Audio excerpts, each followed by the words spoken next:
Well, whilst the furore and the craziness continues at NZME, the Herald, you might have noticed, and many people are getting ready for a pretty shocking change in their domestic finances, with massive increases predicted in power prices and already signalled by some providers all over the country.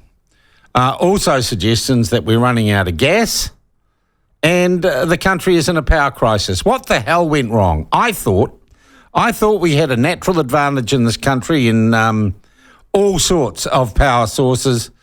We've got tons of coal, we've got hydro, we've got gas. Why are our power prices going up? I think it's a fair question. And to answer it and perhaps suggest some solutions and tell us what might have gone wrong and how the government could help and fix it a little bit, we're joined by the Regional Development Minister, Shane Jones. Shane, good morning to you. Kia ora, greetings, folks. Look, first, just before we carry on, you got any comment on the Herald deciding it's not going to run the Hobson pledge ads anymore? Oh, that was news to me. I didn't know that. They have announced this morning that they are reviewing their advocacy ads, which they didn't do for the CTU ad during the election campaign, and they've rejected the new Hobson's pledge ad and they won't take any more. Okay, no, I wasn't aware of that. Look, all of the mainstream media have got fiscal challenges, and from a pure commercial perspective, I wasn't surprised that they ran that ad. There's nothing new. There's nothing particularly sort of provocative in an unknown way about where Don Brash is coming from. He's got a viewpoint. Yeah. We've got a viewpoint. Debbie Packer's got a viewpoint, but I'm not interested in her after she called us bad names. That's the Rabbit Queen, as I said. She's been one colonial hole too many. So, mate, I wasn't aware of that. Are you concerned that our major media organisation, even in its advertising policy, seems to be biased? Well, I think what it shows is a development in deeper New Zealand society. You know, in a free and open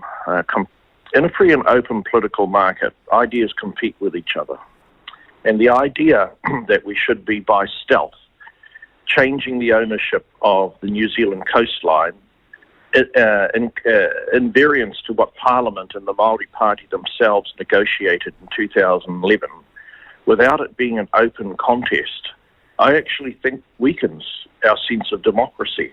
Never overlook the fact Chris Finlayson passed the 2011 legislation with Tariana and Dr. Peter Sharples. It was a joint effort.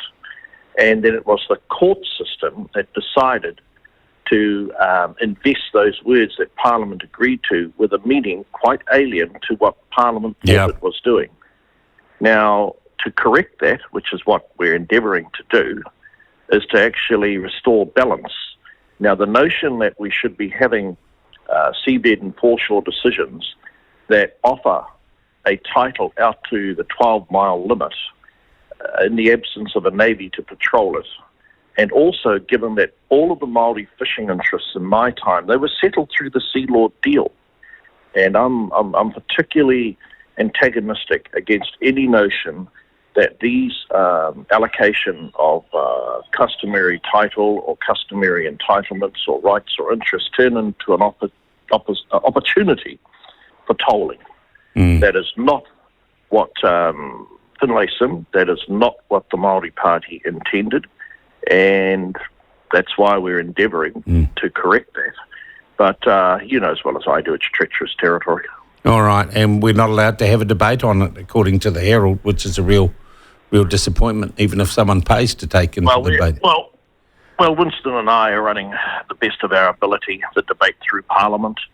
I know it's put a lot of people offside with me from the Māori world, but unless we address what the real dire challenges are in front of us, and they are of a particular economic character. Yeah, there's a sliver of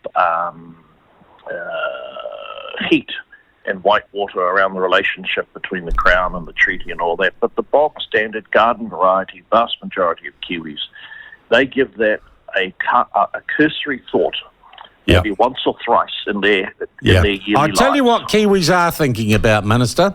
They're thinking about their next bloody power bill and how they pay it and what's gone wrong. And just before I answer that, how come that there's not a single iwi leader standing with me, given disproportionately, it'll be a lot of households in the income bracket where you find a lot of Māori families that are going to have to front up with another $750, $800 or $1,000 a year for their power bills. That's why I've got relatively no time for these show ponies. Why do I think that matters are so severe? Look, we've asked the gentailers, those are the 4 large entities that were privatised or partially privatised, to deliver additional supply capacity when their overarching mandate is yearly profit. And you profit when demand is greater than supply.